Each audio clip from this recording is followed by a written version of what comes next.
Has Trump convinced them to change their mind? I doubt it's Trump, Sheila. You know, the great weakness of this government is its extreme susceptibility to lobbyists. Just before the last election, Rachel Reeves told a meeting of corporate CEOs, "I hope you will find your fingerprints all over our manifesto." And those fingerprints which didn't get through onto the manifesto are now being felt all over the remainder of government policy. And basically, you know, when a lobbyist says jump, Keir Starmer says off which high building. Any lobbyist? Well, we know the oil companies have been furiously pushing this government to change a policy which was in its manifesto. And, you know, that policy could not have been clearer. What it said is, we will not issue new licenses to explore new fields because they will not take a penny off bills, cannot make us energy secure, and will only accelerate the worsening climate crisis. That was true then. It remains true today. Ed Miliband and the rest of the Labour cabinet know that that is true. And the only thing which could dissuade them from continuing with that policy, which people in this country voted on in good faith, is the arm-twisting tactics of these powerful industries, of which oil and gas are about the most powerful of all. And before people get into their minds, you know, an image of the great sort of greedy capitalist when you say that, I'm not suggesting that's what you're trying to paint, but it might come into people's minds.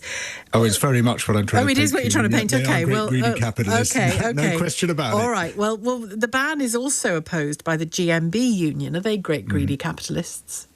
Well, the GMB union, unfortunately, is way behind the curve on this and has been for quite a long time. There are far more jobs in new energy than in old energy. If they want to keep us in the fossil economy, they will keep us in a situation where jobs can only decline and decline. All the investment in sensible countries is now going into renewables, going into other forms of green energy, and there are loads of potential jobs there. If we want bills to be low, and let's face it, our bills are so high because they're pegged to the wholesale price of gas, whereas renewable electricity is much, much cheaper than electricity produced by gas. And if we want good, lasting, sustainable jobs, we've got to get out of oil and gas and into new energy sources. Now, I won't claim to understand fully what I'm about to read out to you, but let me read it out to you anyway. As I understand it, what's being considered is something that they're calling tiebacks, new fields adjacent to existing ones that will get approval. Would that make it less of a U-turn, or is that just semantics? I mean, this is just utterly ridiculous. You know, I don't eat meat unless it's chicken. You know, it's such a stupid way of convincing themselves that you know, there might be some connection between what they're doing now and what's in the manifesto. They're still exploiting new oil fields, even if they're routing the pipes into the existing piping network and into the existing rigs. The same applies to gas. It's just a ridiculous cop-out. And the fact that, you know, Labour lawyers are investigating this to see if, well, this is a classic lawyer's truth. It is not a truth generally recognised by the public. Those who think drill baby drill is the way to go, or at least drill more is the way to go, one of the arguments they make is that the net zero target is too prohibitive, too injurious to our economy, which is already arguably on its knees, productivity, growth, paying for public services. This is part of the way around that. This is part of an approach that will perhaps mean the Chancellor in the budget doesn't have to cut public services quite as deeply as she might. Yeah, no, it's absolute nonsense, I'm afraid. You know, the future lies with new energy sources, new ways of using energy. The past is in oil and gas. There is no sustainable future. There's going to be no good jobs in the long run, not least because it's running out. This is a rapidly depleting resource in the North Sea. We haven't got very much of it at all.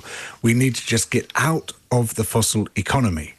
into the new economy and invest heavily in it to create far more jobs, to ensure that those are good jobs, that they pay well, that they're secure and sustainable, and trying to go backwards, to sort of claw our way back towards the 20th century technological age gets us nowhere at all. It ensures that we will continue on a path of economic decline. What if a relatively limited, I'm going to pick a figure out of the sky, 20 years, relatively limited period of time where we continue to make hay out of the North Sea and develop renewables and help the economy in the short term? Is that intrinsically... is that something that you think is still an absolute no-no? Are you a complete purist about this? That's what's already happening, Sheila. I mean, it's not that they're stopping all extraction of oil and gas from the North Sea. It's that they're not locking in new future extraction where in 20, 30, 40, 50, 60 years' time, we'll still be hooked into... So is this an addict saying one more drink? Well, exactly. That's exactly what it is. Exactly what it is. And the time to break the habit is now. OK, let's go to the plan for Gatwick Airport. Your thoughts on that? Second runway approved. Yes, this government does have an endless capacity to disappoint, doesn't it? I mean, we voted for change, apparently, but we're still on that Tory trajectory. Airline emissions, emissions associated with aviation in this country are roughly 9% now. On this trajectory, there'll be 16% by 2035. In order to meet government targets, other sectors will have to decarbonise much faster to accommodate this sector. Now, we could achieve a way of matching aviation to public demand with the help of instruments like a frequent flyer levy. So airports are used massively disproportionately by a small number of people. The richest people, either flying backwards and forwards to their holiday homes or backwards and forwards across the Atlantic to go shopping in New York. All right, but lots of us use planes to go on our annual holiday, or if we're lucky enough, 2 holidays annually, let's say, for the sake of argument. And we're not the mega rich, we're just people who save up for our holiday. This is why the proposal is for the frequent flyer levy. It's not a special levy on everyone who ever gets on an aeroplane. It's a levy on people who get on an aeroplane frequently, who are overwhelmingly and almost entirely amongst the richest in our society. And what's frequent? So, every week? What's frequent? Frequent. Define frequent. I mean, that's something which governments can decide. But I would say, no charge at all for one flight a year, and then you start putting a small charge on 2, and a bigger charge as the number goes up.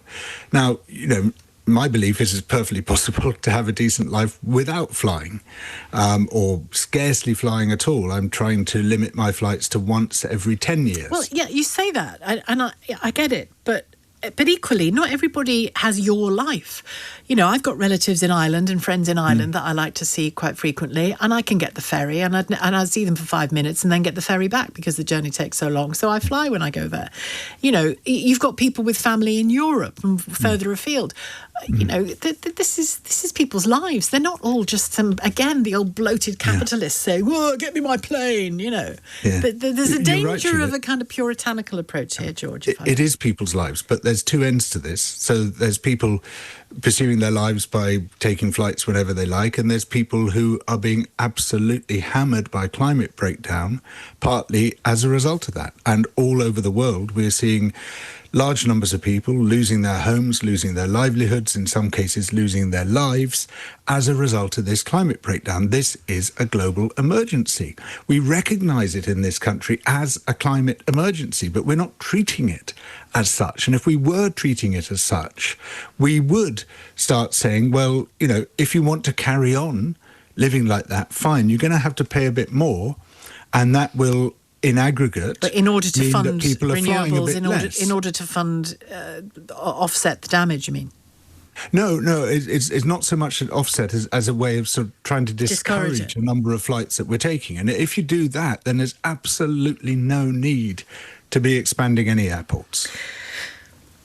And again, the government last time around, when the industry was probably expecting, or airport bosses were probably expecting to pop the champagne corks, the government said not yet. Didn't quite say no, but it said not yet. And it wanted more measures on planning, more measures on public transport infrastructure so that people can only go there or will only go there by public transport. But again, that's people's choice, isn't it? If they have a car and they need to chuck 2 kids, 3 kids and a load of suitcases in that car, they're probably not going to head into town and get the tube to do it, are they? Or travel down from, I don't know, Coventry and get the tube to Gatwick. Or so, they're probably going to jump in the car, aren't they? Yeah, I mean, I recognise this is people's choices, but what we do through exercising those choices is to impose decisions on other people, catastrophic decisions. Your house is going to be consumed by fire, or going to be swept away by flood, or your crops are going to perish, or you're going to go hungry because the price of food is rising as a result of climate breakdown, or you're going to be forced to migrate to another part of the country or to another country. And these are devastating things which we impose on people. And we say, OK, it was more convenient for me to do it this way. I would prefer to do this. I want to go on that holiday. Yeah, fine. But there's a cost to that. Okay. And in some cases, a very high cost indeed.